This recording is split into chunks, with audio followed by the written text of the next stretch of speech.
अध्याय 1। कार्तिक मास की पावन आभा।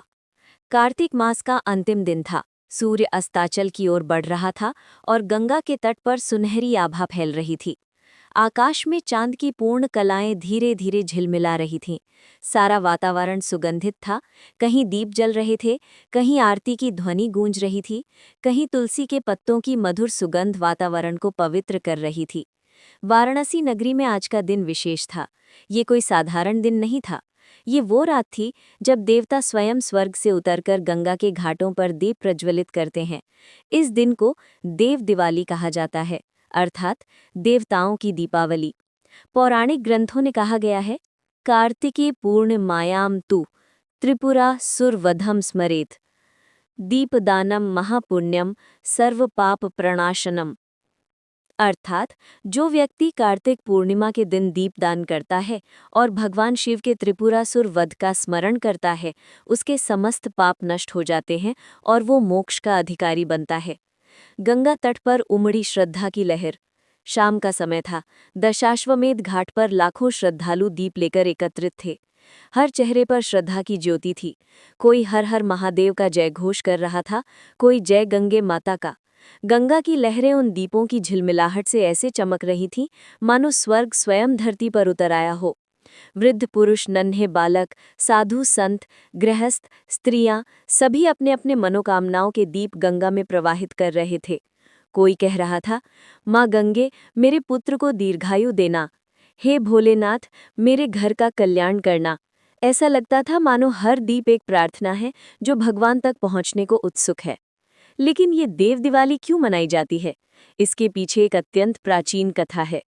बहुत समय पूर्व की बात है, जब असुरों का अत्याचार पृथ्वी पर बढ़ गया था, तब 3 राक्षस, जिनके नाम थे तारकाक्ष, विद्युतमली और कमलाक्ष, ने ब्रह्मा जी की कठोर तपस्या की। ब्रह्मा जी प्रसन्न हुए और बोले, वत्स, वर मांगो। उन्होंने कहा, हे पितामह, हमें ऐसी त्रिपुर नामक 3 नगरियों का स्वामी बनाइए जो आकाश, पृथ्वी और पाताल में स्थित हों और जिन्हें कोई देवता नष्ट न कर सके। ब्रह्मा जी ने कहा, तथास्तु। उनकी तपस्या सफल हुई। मायासुर ने तीनों भाइयों के लिए 3 नगर बनाए। पहला, स्वर्ग में स्वर्णपुरी, दूसरा पृथ्वी में रजतपुरी, तीसरा पाताल में लोहपुरी। ये तीनों नगर एक अद्भुत रथ के समान थे जो हर 1000 वर्ष बाद एक रेखा में आ जाते थे, तभी कोई उन्हें नष्ट कर सकता था। देवताओं की चिंता। त्रिपुरासुर अपने वरदान से अभिमानी बन गया। उसने देवताओं, ऋषियों और मनुष्यों पर अत्याचारों से त्रस्त कर दिया। यज्ञ बाधित होने लगे, धर्म का पतन हुआ। देवता इंद्र के पास गए। इंद्र ने विष्णु जी से कहा, प्रभो, अब तो समस्त लोक भयभीत हैं।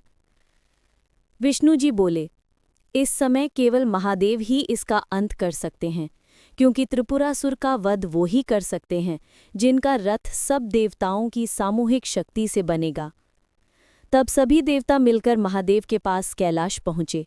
ब्रह्मा जी ने विनम्रता से कहा, हे देवादिदेव महेश्वर, त्रिपुरासुर ने तीनों लोकों में आतंक मचा दिया है। कृपा कर इस दानव से संसार को मुक्त कीजिए। महादेव मुस्कुराए, देवताओं, भय मत करो, समय आने पर उसका अंत अवश्य होगा। फिर सभी देवताओं ने अपने अपने अंगों से एक दिव्य रथ बनाया। पृथ्वी बनी रथ, सूर्य और चंद्र बने उसके पहिए, ब्रह्मा बने सारथी, पर्वत मेरु बना धनुष, विष्णु बने बाण और स्वयं भगवान शिव बने धनुर्धर। जब तीनों नगर एक रेखा में आए तो महादेव ने प्रलयकारी बाण छोड़ा। उस बाण से तीनों नगर जलकर भस्म हो गए और असुरों का नाश हो गया। तभी देवताओं ने आनंद से नृत्य किया, पुष्प वर्षा की और कहा, जय हो महादेव, आपने संसार को भय से मुक्त किया। उस दिन कार्तिक मास की पूर्णिमा थी। देवताओं ने उसी दिन दीप जलाकर अपनी प्रसन्नता व्यक्त की। तभी से ये दिन देव दिवाली के रूप में मनाया जाने लगा।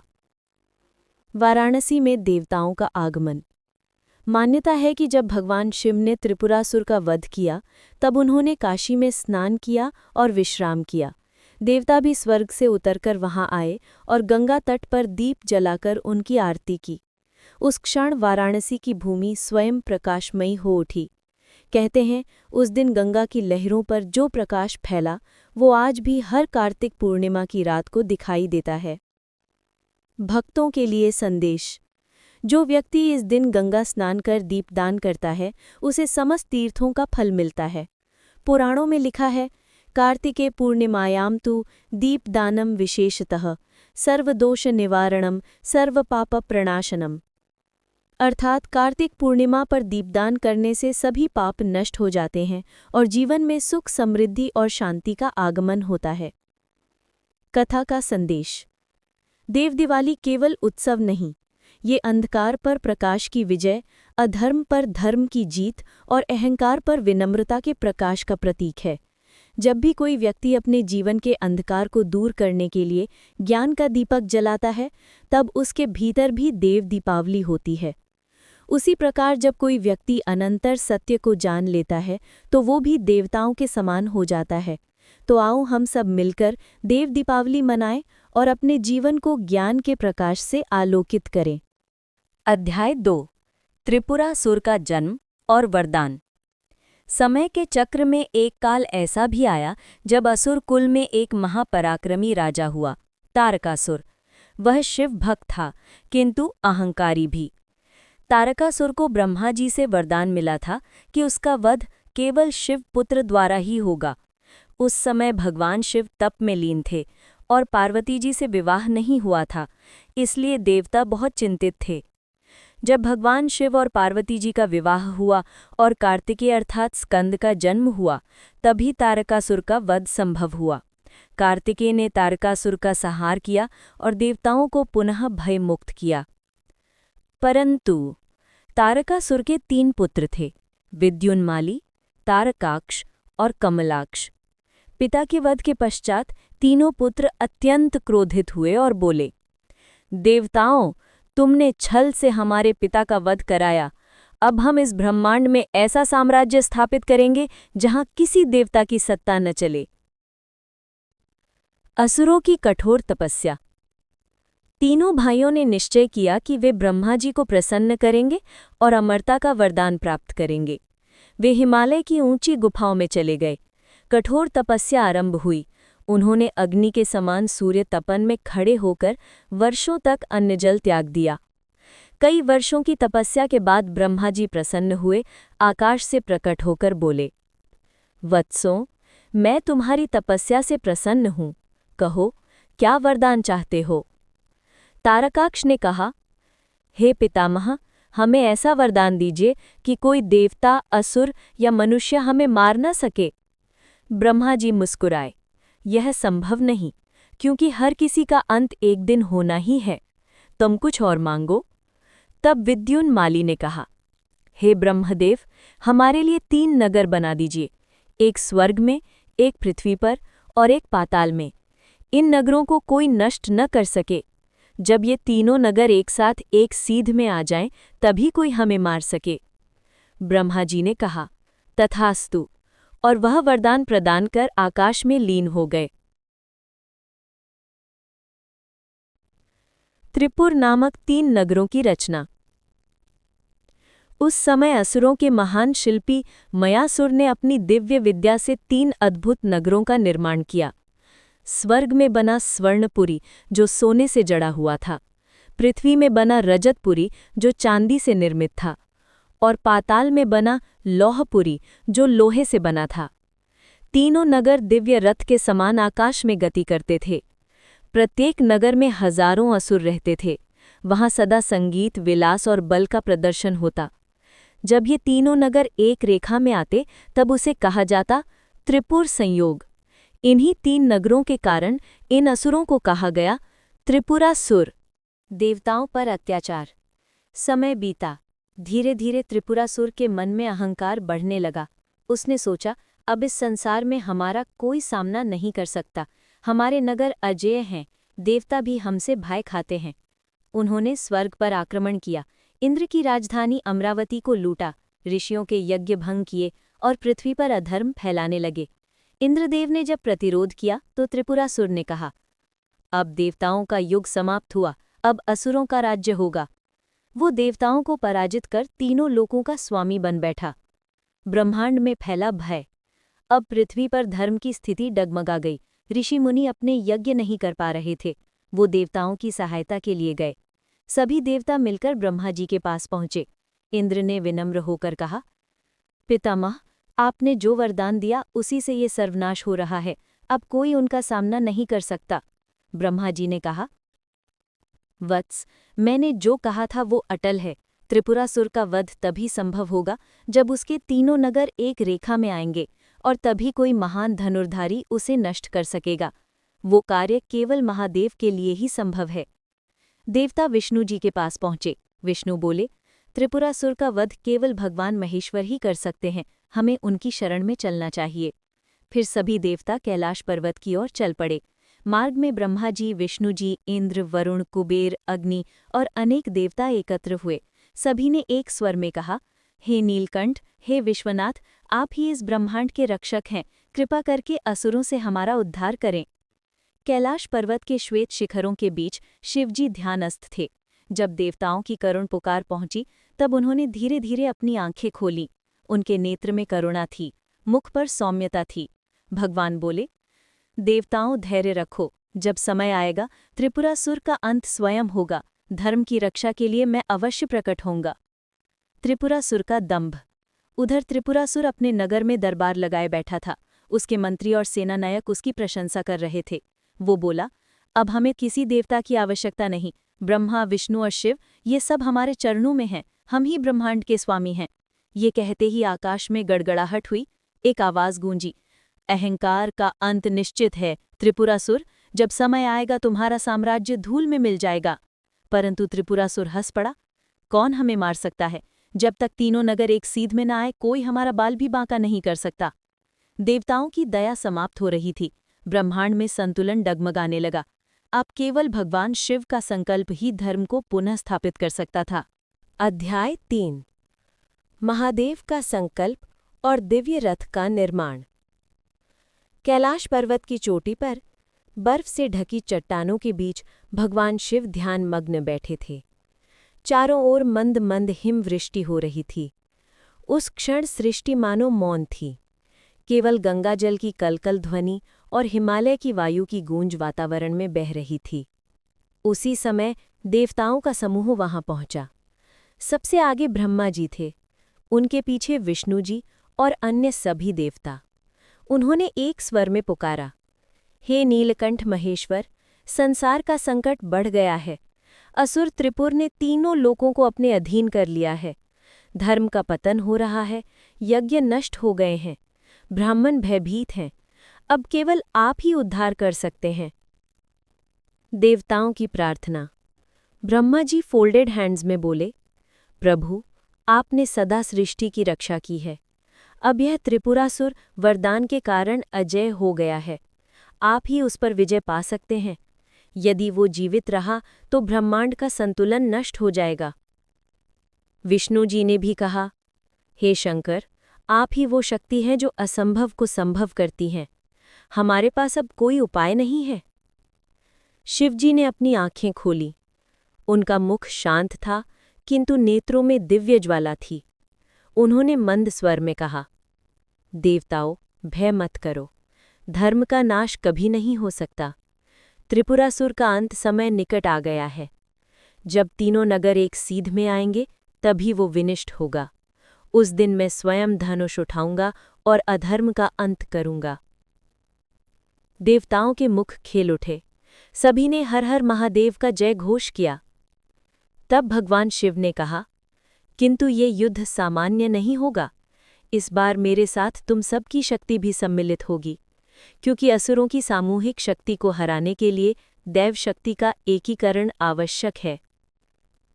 फिर सभी देवता मिलकर एक दिव्य रथ बनाने लगे जो संपूर्ण ब्रह्मांड की शक्ति का प्रतीक था। उस रथ के प्रत्येक भाग में किसी न किसी देवता की शक्ति समाहित की गई। पृथ्वी बनी रथ का आधार, सूर्य और चंद्रमा बने उसके दो पहिए, मेरु पर्वत बना धनुष, विष्णु भगवान बने बाण, वायुदेव बने धनुष की डोरी, अग्निदेव बने बाण की नोक, ब्रह्मा जी बने सारथी, गंगा देवी बनी रथ की ध्वजा और स्वयं भगवान शंकर बने धनुर्धर। जब ये दिव्य रथ बना, तो सारा आकाश कंपित हो उठा। गंधर्व और अप्सराएं आकाश में गान करने लगे। वायु में पुष्पों की वर्षा होने लगी। देवताओं का संकल्प। सभी देवता एक स्वर में बोले, हे महेश्वर, हम अपनी अपनी शक्तियां आपके रथ में समर्पित करते हैं। ये युद्ध केवल आपका नहीं, संपूर्ण ब्रह्मांड का होगा। भगवान शिव ने त्रिशूल उठाया, फिर धनुष को संभालते हुए बोले, आज धर्म का रथ चल पड़ा है। जो अधर्म के मार्ग पर चला है, उसका अंत निश्चित है। उस क्षण समस्त दिशाएं आलोकित हो उठीं। कैलाश से एक दिव्य प्रकाश निकला जो ब्रह्मांड के हर कोने तक फैल गया। देवता नतमस्तक हो गए। उस क्षण को स्वयं काल भी भूला नहीं पाया। त्रिपुरासुर की अशुभ आहट। उधर त्रिपुरासुर अपने स्वर्णपुरी में नृत्योत्सव कर रहा था। उसने देखा कि आकाश में विचित्र प्रकाश फैल रहा है। उसने अपने सेनापतियों से पूछा, ये कैसा प्रकाश है जो हमारे नगर तक पहुंच रहा है? एक दूत ने आकर कहा, प्रभु, देवता एकत्र हुए हैं और शिव स्वयं धनुष उठाए खड़े हैं। वे आपके विरुद्ध युद्ध की तैयारी कर रहे हैं। त्रिपुरासुर ठहाका लगाकर हंसा। शिव, वही जिन्हें हम कई बार हरा चुके हैं। उनका क्या सामर्थ्य मेरे विरुद्ध? जब तक तीनों नगर एक सीध में न आए, तब तक मुझे कोई नहीं मार सकता। वो अपने मंत्रियों को आदेश देता है, सभी रथ तैयार करो, असुर सेना को सज्जित करो। हम देवताओं को दिखा देंगे कि असुरों की शक्ति क्या होती है। उधर कैलाश पर्वत से भगवान शिव अपने रथ पर सवार हुए। गर्जन हुआ, आकाश में बिजली सी कौंधी। नंदी महाराज आगे चले, देवताओं की सेना उनके पीछे। देवताओं के जय घोष से ब्रह्मांड गूंज उठा। हर हर महादेव, जय त्रिपुरारी। संगीत, डमरू और शंखनाद की ध्वनि से चारों दिशाएं हिर उठीं। देवताओं के हृदय में हर्ष था, क्योंकि उन्हें विश्वास था कि अब अधर्म का अंत निश्चित है। युद्ध की पूर्व संध्या। महादेव का रथ ब्रह्मांड के मध्य पहुंचा।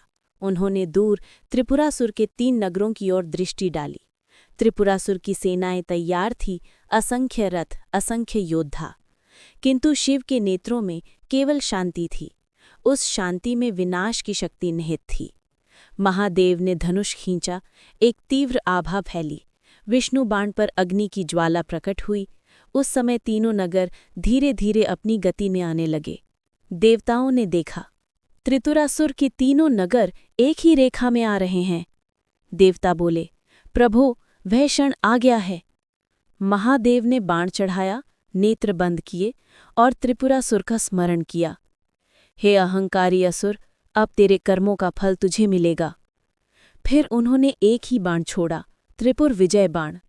वह बाण अग्नि, वायु और सूर्य की शक्ति से युक्त था। आकाश गूंज उठा। बाण सीधा चला और तीनों नगरों को भेद गया। त्रिपुरासुर का अंत। एक क्षण के लिए सारा आकाश जल उठा। तीनों नगर स्वर्णपुरी, रजतपुरी और लोहपुरी अग्नि में विलीन हो गए। त्रिपुरासुर और उसकी सेना भस्म हो गई।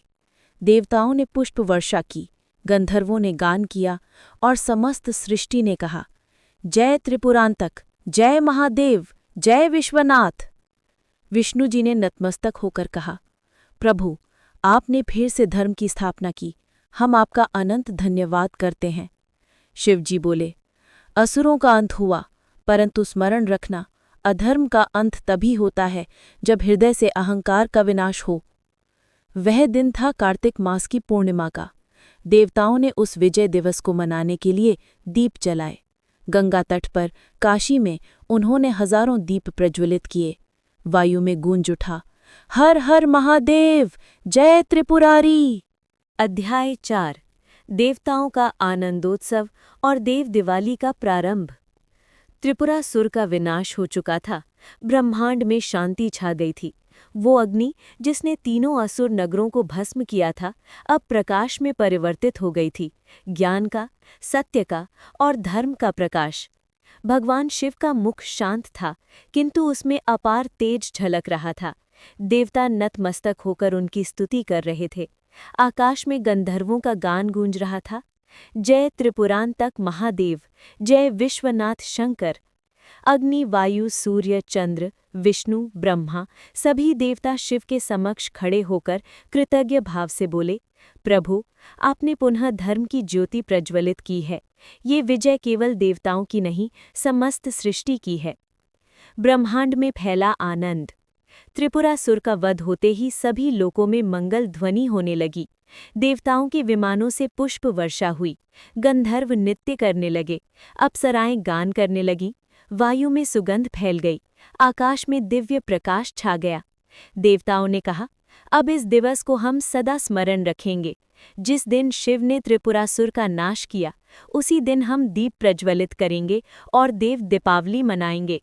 इसी संकल्प के साथ देवता वाराणसी की ओर चल पड़े, जहां गंगा माता अपनी दिव्य धारा बहा रही थीं। वाराणसी की दिव्यता। वाराणसी भगवान शिव की प्रिय नगरी, जिसे आनंद वन कहा जाता है। जब देवता वहां पहुंचे तो गंगा के तट पर अद्भुत दृश्य था। रात्रि का समय था, चंद्रमा पूर्ण रूप से आकाश में झिलमिला रहा था। गंगा का जल रजत समान चमक रहा था। हवा में मंद मंद गंध फैली थी। देवता एक साथ बोले, ये वही भूमि है जहां स्वयं विश्वनाथ निवास करते हैं। यही स्थान देव दीपावली का साक्षी बनेगा। तभी देवताओं ने गंगा तट पर दीप प्रज्वलित करना आरंभ किया। हर दीप ऐसा लग रहा था जैसे एक एक तारा धरती पर उतर आया हो। गंगा का आशीर्वाद। गंगा माता ने मुस्कुराकर कहा, हे दीपगण, आज का दिन वास्तव में शुभ है। मेरे तट पर जो दीप जलेंगे वे सृष्टि को अंधकार से मुक्त करेंगे। जो मनुष्य इस दिन मेरा स्मरण करेगा वो भी पापों से मुक्त होगा। तब देवताओं ने सामूहिक रूप से गंगा आरती की। शंख, घंटा, मृदंग और वीणा की ध्वनि से समूची वाराणसी गूंज उठी। हवा में केवल एक ही स्वर था, हर हर महादेव, जय गंगे माता। उस रात काशी के हर घाट, हर मंदिर, हर गली में दीपक जलाए गए। हजारों दीप एक साथ झिलमिला उठे। ऐसा दृश्य था मानो स्वर्ग स्वयं धरती पर उतर आया हो। देवताओं का दीपदान। इंद्रदेव ने गंगा किनारे दीप रखा और कहा, ये दीप धर्म की स्थिरता के लिए है। विष्णु जी ने दूसरा दीप रखा, ये दीप करुणा और प्रेम के लिए। ब्रह्मा जी ने तीसरा दीप रखा और कहा, ये दीप सृष्टि के ज्ञान के लिए। और शिवजी ने चौथा दीप रखा, ये दीप मोक्ष और मुक्ति के लिए। फिर सभी देवताओं ने कहा, जो मनुष्य इस रात्रि में स्नान, दान और दीपदान करेगा उसे वही फल प्राप्त होगा जो 1000 यज्ञ करने से मिलता है। देव दिवाली का उत्सव। काशी की गलियां दीपों से उज्ज्वल थीं। गंगा की लहरों पर तैरते दीप ऐसे प्रतीत हो रहे थे मानो तारामंडल धरती पर उतर आया हो। हर ओर भक्ति, संगीत और आनंद का वातावरण था। गंधर्व वीणा बजा रहे थे, अप्सराएं नृत्य कर रही थी। देवताओं ने कहा, ये दिन देव दीपावली कहलाएगा, क्योंकि ये देवताओं की दीपावली है, वो दिवस जब अधर्म पर धर्म की विजय हुई। लोगों ने गंगा में स्नान किया, दान किया और दीपदान कर अपने जीवन को प्रकाशमय बनाया। कहा जाता है कि उस रात जो भी गंगा में दीप प्रवाहित करता है उसके जीवन से अंधकार दूर हो जाता है। त्रिपुरासुर वध का स्मरण। गंगा के तट पर देवताओं ने एक साथ त्रिपुरासुर वध का स्मरण किया। ब्रह्मा जी ने कहा, इस दिन शिव ने न केवल असुरों का नाश किया बल्कि मानव के भीतर बसे अहंकार का भी अंत किया। यही सच्चा दीपोत्सव है। शिवजी ने मुस्कुराकर कहा, देवताओं याद रखो, जब जब अंधकार बढ़ेगा तब तब प्रकाश प्रकट होगा।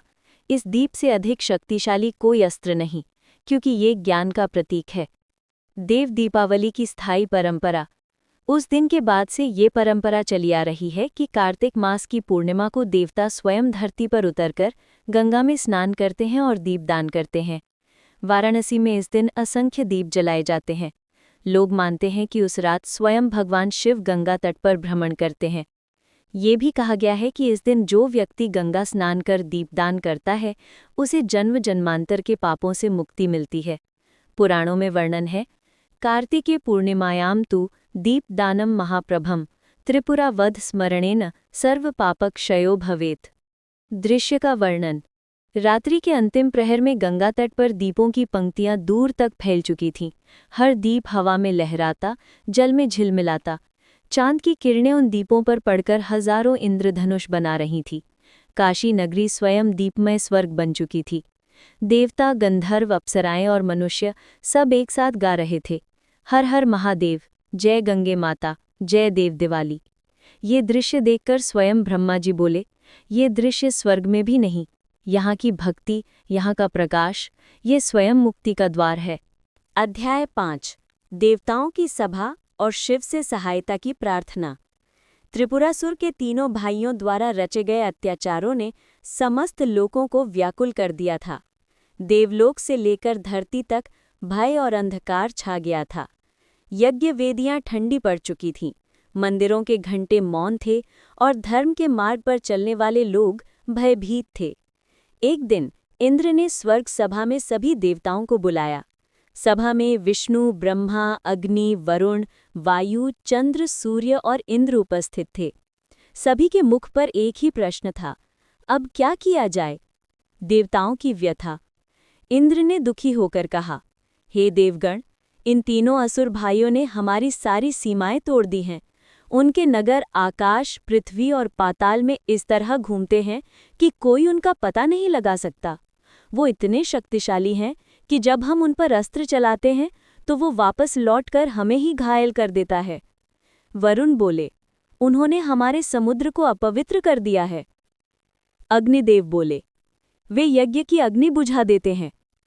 और अंत में ब्रह्मा जी ने गंभीर स्वर में कहा, उनके पास मेरा दिया हुआ वरदान है, बिना कारण उन्हें मारना संभव नहीं, लेकिन जब तीनों नगर एक साथ रेखा में आएंगे तभी उनका अंत हो सकता है। सभा में सन्नाटा छा गया। विष्णु जी ने सभी की ओर देखकर शांत भाव से कहा, हे देवताओं, भय मत करो। जब भी अधर्म बढ़ता है, धर्म उसकी रक्षा के लिए अवश्य जागृत होता है। इस समय केवल एक ही देवता हैं जो इस कार्य को पूर्ण कर सकते हैं, वे हैं महादेव। इंद्र ने तुरंत कहा, तो आइए चलें कैलाश, महादेव से सहायता मांगते हैं। कैलाश की यात्रा। सभी देवता ब्रह्मा और विष्णु के नेतृत्व में हिमालय की ओर प्रस्थान करते हैं। हिमालय की ऊंचाइयों पर पहुंचते पहुंचते वातावरण शीतल और पवित्र हो जाता है। चारों ओर हरियाली, नदियों की कलकल ध्वनि और बीच में बर्फ से आच्छादित कैलाश पर्वत, जहां भगवान शिव समाधि में लीन हैं। माता पार्वती उनके पास हैं और गण, भूत, प्रेत, योगी चारों ओर उपस्थित हैं। देवताओं के आगमन पर नंदी ने प्रणाम किया और कहा, देवगण पधारे हैं प्रभु। शिवजी ने नेत्र खोले और करुण स्वर में पूछा, हे देवताओं, तुम सब इतने व्याकुल क्यों हो? देवताओं की प्रार्थना। इंद्र आगे बढ़े और बोले, हे देवादिदेव, आपने सदा लोक कल्याण के लिए स्वयं को समर्पित किया है। आज त्रिपुरासुर के अत्याचारों ने स्वर्ग, पृथ्वी और पाताल तीनों लोकों को संकट में डाल दिया है। आपके बिना इसका अंत असंभव है। महादेव ने शांत स्वर में पूछा, त्रिपुरासुर ने क्या किया? ब्रह्मा जी ने सब विस्तार से बताया कि कैसे तीनों भाइयों ने 3 नगर प्राप्त किए, कैसे वे अजेय बन गए और कैसे अब वे देवताओं पर शासन कर रहे हैं। शिवजी कुछ क्षण मौन रहे, फिर बोले, ठीक है, समय आने पर इस अधर्म का अंत होगा, परंतु ये कार्य तभी संभव है जब सभी देवता अपनी अपनी शक्तियां एकत्र कर एक दिव्य रथ बनाएं। वही रथ त्रिपुर का नाश करेगा। दिव्य रथ की रचना। शिवजी के आदेश से सभी देवता अपने अपने अंगों से रथ के अंग बनाने लगे। पृथ्वी बनी रथ, सूर्य और चंद्र बने उसके पहिए, ब्रह्मा बने सारथी, पर्वत मेरु बना धनुष, सर्प बने रथ की डोरियां, विष्णु बने बाण और स्वयं शिव बने धनुर्धर। देवताओं ने ये दृश्य देखकर विस्मय से कहा, ऐसा रथ तो पहले कभी नहीं बना। उस क्षण आकाश में गर्जन हुआ, बिजली कौंधी और गंधर्वों ने नृत्य किया। महादेव उस रथ पर आरूढ़ हुए। उनका मुख शांत, नेत्र अग्नि ज्वाला समान और शरीर पर गंगा की शीतल धारा। असुरों के नगरों का समीप आना। समय बीता। सहस्त्र वर्षों के पश्चात वो दिन आया जब तीनों नगर, स्वर्ग, पृथ्वी और पाताल एक ही रेखा में आ गए। ये दृश्य अत्यंत दुर्लभ था। सभी देवता बोले, अब समय आ गया है प्रभु। शिवजी ने ध्यान लगाया और क्षण भर में सृष्टि मौन हो गई। उनके धनुष से निकला वो दिव्य बाण जिसने तीनों नगरों को भस्म कर दिया। असुरों का अंत हुआ और संसार में फिर से शांति लौट आई। देव दीपावली की उत्पत्ति। उस दिन कार्तिक मास की पूर्णिमा थी। देवताओं ने हर्ष से आकाश और पृथ्वी को दीपों से सजाया। विष्णु बोले, आज से इस दिन को हम देव दीपावली कहेंगे, जब देवता स्वयं दीप जलाकर महादेव की विजय का उत्सव मनाएंगे। तभी सभी देवता वाराणसी आए, जहां महादेव ने स्नान और विश्राम किया। गंगा के तट पर उन्होंने दीप जलाए, आरती की और कहा, हे गंगे माता, आज से ये स्थान दिव्य रहेगा। जो भी कार्तिक पूर्णिमा को यहाँ दीपदान करेगा, उसके सभी पाप नष्ट होंगे। वाराणसी में प्रकाश की वर्षा। उस रात वाराणसी में जो प्रकाश फैला, वो आज भी कार्तिक पूर्णिमा को दिखता है। कहते हैं उस दिन गंगा की लहरों पर तैरते दीप केवल मनुष्यों के नहीं, बल्कि देवताओं के भी होते हैं। इसी कारण इस दिन को कहा जाता है देव दीपावली, जब देवता स्वयं दीप जलाते हैं। अध्याय 6। देव दीपावली का रहस्य और कार्तिक पूर्णिमा की महिमा। वाराणसी की वो अलौकिक रात। कार्तिक पूर्णिमा की रात थी। गंगा के तट पर दीपों की अनगिनत पंक्तियां जल रही थी। हर लहर के साथ जैसे कोई नया दीप जन्म ले रहा था। घाटों पर गूंज रही थी आरती, हर हर महादेव, जय गंगे माता। हवा में घुली तुलसी और चंदन की सुगंध, जल में तैरते हजारों दीप और आकाश में चमकते सितारे। ऐसा लगता मानो स्वर्ग धरती पर उतर आया हो। लोग कहते हैं उस रात केवल मनुष्य नहीं, बल्कि देवता भी काशी के घाटों पर आते हैं और गंगा में स्नान करते हैं, क्योंकि ये वही रात है, देव दीपावली की रात, जब भगवान शिव ने अधर्म पर विजय पाई थी, जब देवताओं ने दीप जलाकर संसार के अंधकार को मिटाया था। देव दीपावली का रहस्य। पुराणों में कहा गया है, कार्तिके पूर्णिमायां तु दीपदानम विशेषतः सर्वदोष निवारणम सर्व पाप प्रणाशनम। अर्थात जो व्यक्ति कार्तिक पूर्णिमा की रात दीपदान करता है, उसके जीवन के सभी दोष दूर हो जाते हैं। परंतु इसका रहस्य केवल पापों से मुक्ति तक सीमित नहीं है। वास्तव में देव दीपावली आत्मा की जागृति का प्रतीक है। जब त्रिपुरासुर यानी अहंकार, क्रोध और मोह नष्ट होते हैं, तब भीतर का प्रकाश जागृत होता है। तीनों असुर हमारे भीतर के 3 दोष हैं। पहला अहंकार यानी स्वर्णपुरी, दूसरा मोह यानी रजतपुरी और तीसरा अज्ञान यानी लोहपुरी। जब भगवान शिव यानी चेतना का प्रकाश उन पर प्रहार करता है, तो ये तीनों नष्ट हो जाते हैं और तभी भीतर की दिव्यता अर्थात देव दीपावली घटित होती है। गंगा स्नान का महत्व। कथा के अनुसार जब भगवान शिव ने त्रिपुरासुर का संहार किया था, तो उन्होंने काशी में गंगा स्नान किया था। इसलिए कहा जाता है कि जो भक्त कार्तिक पूर्णिमा की सुबह गंगा स्नान करता है, वह शिव के समान पवित्र हो जाता है। पद्म पुराण में लिखा है, कार्तिके स्नानमात्रेण सर्वतीर्थ फलोदयः, अर्थात केवल इस मास में स्नान करना ही हजारों तीर्थों का फल देने वाला है। लोग सूर्योदय से पहले गंगा में स्नान करते हैं, दीप जलाते हैं और अपने पूर्वजों को स्मरण करते हैं। वे कहते हैं, हे प्रभु, जैसे आपने अंधकार को मिटाया, वैसे ही मेरे जीवन से अज्ञान का अंधकार दूर करें। वाराणसी का अनोखा उत्सव। देव दीपावली का उत्सव विशेष रूप से काशी नगरी में मनाया जाता है। यहाँ 80-84 घाटों पर लाखों दीप एक साथ जलाए जाते हैं। गंगा आरती का दृश्य इतना दिव्य होता है कि कहा जाता है कि काशी की देव दीपावली देखे बिना जीवन अधूरा है। संध्या के समय जब गंगा के दोनों तटों पर दीप प्रज्वलित होते हैं, तब ऐसा लगता है मानो स्वयं देवता गंगा मैया का स्वागत कर रहे हों। नावों पर बैठे लोग मंत्रोच्चारण करते हुए दीप प्रवाहित करते हैं। हर दीप किसी मनोकामना, किसी प्रेम, किसी कृतज्ञता का प्रतीक होता है। देवता और मानव का संगम। कहा जाता है कि देव दीपावली की रात केवल मनुष्य नहीं, देवता भी पृथ्वी पर उतरते हैं। जब गंगा के जल में दीप प्रवाहित किए जाते हैं, तब वो प्रकाश तीनों लोकों में फैल जाता है। उस क्षण देवता और मनुष्य एक ही भाव में एकाकार हो जाते हैं। यही वो रहस्य है जो देव दीपावली को अन्य सभी पर्वों से श्रेष्ठ बनाता है। विष्णु जी ने स्वयं कहा था, जो इस रात दीप जलाता है, वो देवता के समान तेजस्वी बनता है। इस दिन सभी देवी देवता वाराणसी में शिव के दर्शन करते हैं। गंधर्व गायन करते हैं, अप्सराएं नृत्य करती हैं और ऋषि मुनि ध्यान में लीन होकर इस दिव्यता का अनुभव करते हैं। आध्यात्मिक संदेश। देव दीपावली हमें ये सिखाती है कि सच्ची दिवाली भीतर से जलती है, बाहर से नहीं। हम अपने भीतर के त्रिपुरासुरों को नष्ट करके ही सच्चा प्रकाश पा सकते हैं। जैसे भगवान शिव ने एक ही बाण से तीनों नगरों का संहार किया, वैसे ही हमें भी ज्ञान, संयम और भक्ति के 3 बाणों से अपने दोषों का नाश करना चाहिए। तभी हमारे जीवन में भी देव दीपावली प्रकट होगी, जब हमारे भीतर का दीपक अहंकार के अंधकार को मिटा देगा।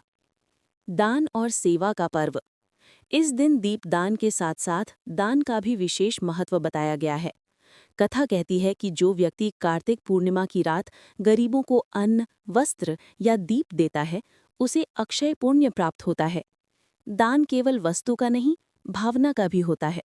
कभी मुस्कान देना भी दान है, कभी क्षमा कर देना भी दान है। कार्तिक पूर्णिमा और अन्य पर्व। ये दिन कई अन्य महत्वपूर्ण घटनाओं का भी प्रतीक है। इस दिन श्री हरि विष्णु ने मत्स्य अवतार लिया था। इसी दिन श्री गुरु नानक देव जी का जन्म हुआ था। शिव और पार्वती का विवाह भी कुछ स्थानों पर इसी दिन मनाया जाता है। इसलिए ये दिन केवल एक धार्मिक उत्सव नहीं, बल्कि संपूर्ण ब्रह्मांड की पवित्र ऊर्जा का संगम है। दीपों में छिपा विज्ञान। शास्त्र कहते हैं कि दीपक केवल श्रद्धा का प्रतीक नहीं, बल्कि ऊर्जा का स्रोत भी है। जब हजारों दीप जलाए जाते हैं, तब वातावरण में सकारात्मक ऊर्जा फैलती है।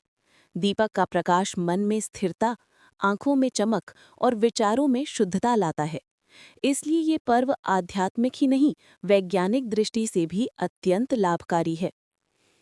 कथा का सार। देव दीपावली की कथा हमें ये सिखाती है कि जब तक भीतर का अंधकार जीवित है, बाहरी दीप व्यर्थ हैं, और जब भीतर प्रकाश जलता है, तो जीवन स्वयं देवालय बन जाता है। त्रिपुरासुर का वध केवल राक्षसों का नाश नहीं था, बल्कि अज्ञान, अहंकार और अन्याय का अंत था। इसलिए हर वर्ष जब कार्तिक पूर्णिमा आती है, तो हमें स्मरण करना चाहिए कि भगवान शिव ने जो प्रकाश प्रज्वलित किया, वही हमारे जीवन का भी मार्ग बन सकता है। समापन। जब रात के अंतिम पहर में दीप धीरे धीरे बुझने लगते हैं, तब भी उनकी लौ से गंगा का जल अब भी जगमगा रहा होता है। ये संकेत है कि प्रकाश कभी समाप्त नहीं होता, वो केवल दिशा बदलता है। इसीलिए कहा गया है कि जहाँ दीप जलता है, वहाँ ईश्वर बसता है।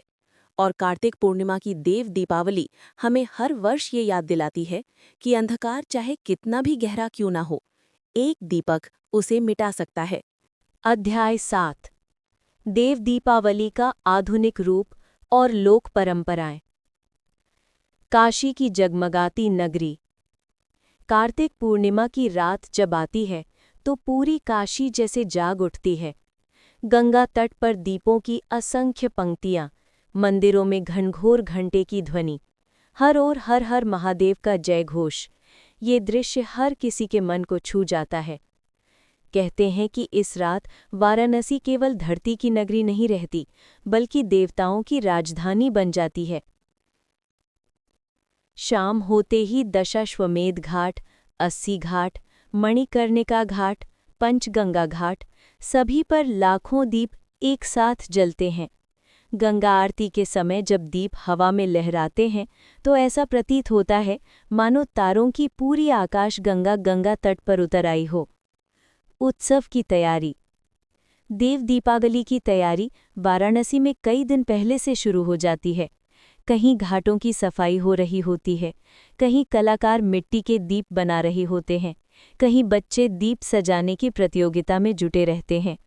मंदिरों में विशेष पूजा की जाती है, घरों में तुलसी पूजा और भगवान विष्णु की आराधना होती है। लोग सुबह ब्रह्म मुहूर्त में गंगा स्नान करते हैं और फिर पूरे दिन व्रत रखते हैं।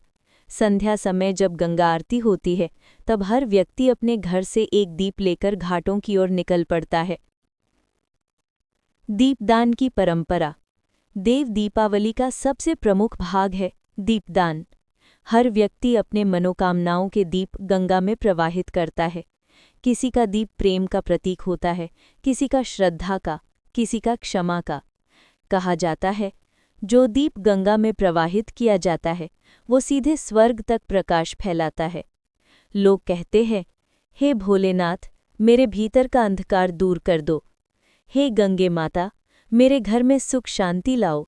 हर दीप के साथ एक भाव जुड़ा होता है, और यही इस पर्व का सार है। गंगा आरती का दिव्य दृश्य।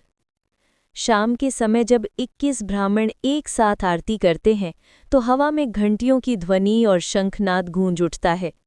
आरती के दीप हवा में गोल गोल घूमते हैं और उनके प्रतिबिंब गंगा की लहरों में नाचते हैं। वो दृश्य इतना भव्य होता है कि कहा जाता है, जो व्यक्ति एक बार देव दीपावली की आरती देख ले वो 100 जन्मों का पुण्य पा जाता है। गंगा के दोनों किनारों पर हजारों दीप झिलमिलाते हैं। नावों पर बैठे श्रद्धालु मंत्रोच्चारण करते हैं और पूरा वातावरण ओम नमः शिवाय से गूंज उठता है। लोक कला और सांस्कृतिक उत्सव। देव दीपावली केवल धार्मिक उत्सव नहीं बल्कि कला और संस्कृति का भी पर्व है। इस अवसर पर काशी के घाटों पर लोकनृत्य, संगीत, कवि सम्मेलन, चित्र प्रदर्शनी और दीप प्रतियोगिताएं आयोजित होती हैं। विदेशों से आए लोग भी इस अद्भुत दृश्य को देखने के लिए महीनों पहले बुकिंग करते हैं। गंगा तट पर गंगा महोत्सव मनाया जाता है, जिसमें शास्त्रीय संगीत, लोक गायन और राग रागिनी की मधुर लहरियां बहती हैं। पंडित हरि प्रसाद चौरसिया जैसे महान कलाकारों ने इसी रात अपने बांसुरी की धुन से काशी को मंत्रमुग्ध किया है। ग्रामीण भारत में देव दीपावली। सिर्फ वाराणसी ही नहीं, ग्रामीण भारत में भी देव दीपावली बड़े उत्साह से मनाई जाती है। गांव में लोग अपने घरों, कुओं, बगीचों और तालाबों के किनारे दीप जलाते हैं। महिलाएं पारंपरिक गीत गाती हैं, आओ बहना दीप जलाएं, कार्तिक माँ का पर्व मनाएं। गांव के मंदिरों में विशेष कथा होती है त्रिपुरासुर वध की। बच्चे नन्हे दीप हाथों में लेकर नाचते हैं और वृद्ध लोग कथा सुनते हुए अपने बचपन को याद करते हैं। आधुनिक समय में भी वही भावना। समय बदल गया, तकनीक आई, पर देव दीपावली की आस्था आज भी अटल है। अब लोग मोबाइल कैमरे से दृश्य कैद करते हैं, पर दीप जलाने की भावना वही रहती है। कई स्वयंसेवी संस्थाएं गरीबों को दीप, भोजन और वस्त्र वितरित करती हैं। कई परिवार अपने दिवंगत प्रियजनों की स्मृति में दीप जलाते हैं, क्योंकि ये दिन पितरों को स्मरण करने का भी होता है। वैज्ञानिक दृष्टि से भी लाभकारी। वैज्ञानिक मानते हैं कि दीपक का प्रकाश वातावरण को शुद्ध करता है। जब लाखों दीप एक साथ जलते हैं तो वातावरण में नकारात्मक ऊर्जा समाप्त होती है। घी या तेल के दीपक की लौ से निकलने वाला धुआं भी कीटाणुनाशक होता है। इसलिए ये पर्व न केवल धार्मिक दृष्टि से बल्कि स्वास्थ्य और पर्यावरण की दृष्टि से भी कल्याणकारी है। आध्यात्मिक अनुभूति। देव दीपावली हमें याद दिलाती है कि प्रकाश केवल देखने की वस्तु नहीं, अनुभव की अवस्था है। जब व्यक्ति भीतर के अंधकार से मुक्त होता है तभी वो सच्चे प्रकाश को देख पाता है। जैसे शिव ने त्रिपुरासुर का नाश किया, वैसे ही हर व्यक्ति को अपने भीतर के असुर, क्रोध, लोभ और ईर्ष्या को समाप्त करना चाहिए। क्योंकि जब भीतर प्रकाश जलता है तो जीवन अपने आप देवालय बन जाता है। समापन। रात गहरी हो चुकी है, गंगा का प्रवाह शांत है। दीप अब धीरे धीरे तैरते हुए दूर जा रहे हैं। उनकी लौ हवा से झुक रही है पर बुझ नहीं रही, जैसे ये संकेत दे रही हो कि प्रकाश कभी हारता नहीं। अध्याय 8। गंगा माता का आशीर्वाद और देवताओं की कृपा। कार्तिक पूर्णिमा की वो पावन रात्रि थी। चांद अपनी पूर्ण कलाओं से दमक रहा था और गंगा के लहरों पर उसकी चांदी सी आभा झिलमिला रही थी। काशी नगरी के समस्त घाट दीपों से आलोकित थे। ऐसा लग रहा था मानो धरती पर स्वयं स्वर्ग उतर आया हो। हजारों दीप गंगा के जल पर तैर रहे थे और उनके प्रकाश में अनगिनत भावनाएं, श्रद्धाएं और प्रार्थनाएं बह रही थीं। उस क्षण गंगा माता स्वयं अपने जल से प्रकट हुईं। उनके मुखमंडल पर दिव्यता थी, नेत्रों में करुणा और वाणी में आशीर्वाद का मधुर स्वर। उन्होंने देखा हजारों भक्त, देव, ऋषि और साधक इस दिन अपने पापों से मुक्त होने की आशा में स्नान कर रहे हैं। गंगा माता ने मंद मुस्कान के साथ कहा, धन्य है वे मनुष्य जो इस कार्तिक पूर्णिमा के दिन श्रद्धा से स्नान, दीपदान और दान करते हैं। ये दिन केवल शरीर को नहीं, आत्मा को भी शुद्ध करता है। जो मेरे जल में स्नान करता है उसके सारे पाप क्षीण हो जाते हैं। उनके शब्द सुनते ही गंगा का जल और भी शांत हो गया। स्नान करने वाले भक्तों के मुख पर अद्भुत तेज छलकने लगा। ऐसा लगा मानो स्वयं गंगा उनके हृदय को निर्मल कर रही हूं। इसी बीच स्वर्गलोक से इंद्र, वरुण, कुबेर और अग्नि जैसे देवता भी काशी की दिशा में अवतरित हुए। वे सभी देव दीपावली का आनंद लेने और गंगा माता को प्रणाम करने आए थे। आकाश में दिव्य गंधर्व गण संगीत बजा रहे थे और अप्सराएं दीपमालाएं लेकर नृत्य कर रही थीं। यह दृश्य इतना अद्भुत था कि स्वयं समय भी ठहर गया हो, ऐसा आभास हो रहा था। गंगा माता ने देवताओं से कहा, हे देवगण, ये मानव जाति के लिए सबसे पवित्र रात्रि है। आज के दिन तुम सबकी कृपा वर्षा के समान इस धरती पर बरसेगी। जो भी इस दिन एक दीप भी जलाएगा, उसके जीवन से अंधकार मिट जाएगा। देवताओं ने एक साथ उत्तर दिया, माता, आपके जल में जो पुण्य स्नान करता है, उसे न केवल पापों से मुक्ति मिलती है, बल्कि ज्ञान और भक्ति की भी प्राप्ति होती है। हम सब इस पुण्य पर्व पर आपकी महिमा का गुणगान करेंगे। काशी के घाटों पर तब एक दिव्य गूंज उठी, गंगे हरि, गंगे हरि। भक्तों ने एक स्वर में माता का आवाहन किया। उनके दीप अब केवल तेल और बाती के नहीं रहे, वे श्रद्धा के दीप बन चुके थे। एक वृद्ध साधक उस रात घाट पर बैठा रो रहा था। किसी ने पूछा, बाबा आप क्यों रो रहे हैं? वो बोला, मैंने जीवन भर अनेक पाप किए, पर आज जब गंगा माता के जल में उतरा तो ऐसा लगा जैसे किसी ने मेरा हृदय धो डाला हो। आज मैं मुक्त हूँ, मन से, कर्म से और भय से। गंगा माता ने उसकी ओर देखा और एक दिव्य प्रकाश उसके शरीर से निकलकर आकाश की ओर चला गया। वो साधक उसी क्षण परम लोक को प्राप्त हुआ। लोगों ने देखा गंगा की लहरें जैसे उसे विदा कर रही हों। इंद्र ने उस दृश्य को देखकर कहा, यही है कार्तिक पूर्णिमा की शक्ति। ये दिन मोक्षदायक है। जो इसे श्रद्धा से मनाए वो देवताओं के लोक का अधिकारी बनता है। धीरे धीरे प्रातः का उजाला फैलने लगा, पर काशी के घाटों पर दीप अभी भी जल रहे थे। गंगा के लहरों में बहते दीप सूर्य की किरणों से मिलकर स्वर्णिम हो गए थे। ऐसा लग रहा था मानो स्वयं देवता उन्हें प्रणाम कर रहे हों। गंगा माता ने अंत में कहा, जो हर वर्ष इस दिन मुझे दीप अर्पित करेगा, उसे मैं अपने सानिध्य में रखूंगी। उसके घर में कभी अभाव, अंधकार या दुख नहीं टिकेगा। उनके ये वचन ब्रह्मांड में गूंज उठे और उसी क्षण देवताओं ने स्वर्ग से पुष्प वर्षा की। काशी नगरी के लोग आनंद से झूम उठे। ये वही क्षण था जब देव दीपावली केवल देवताओं का नहीं, बल्कि समस्त मानव जाति का पर्व बन गया।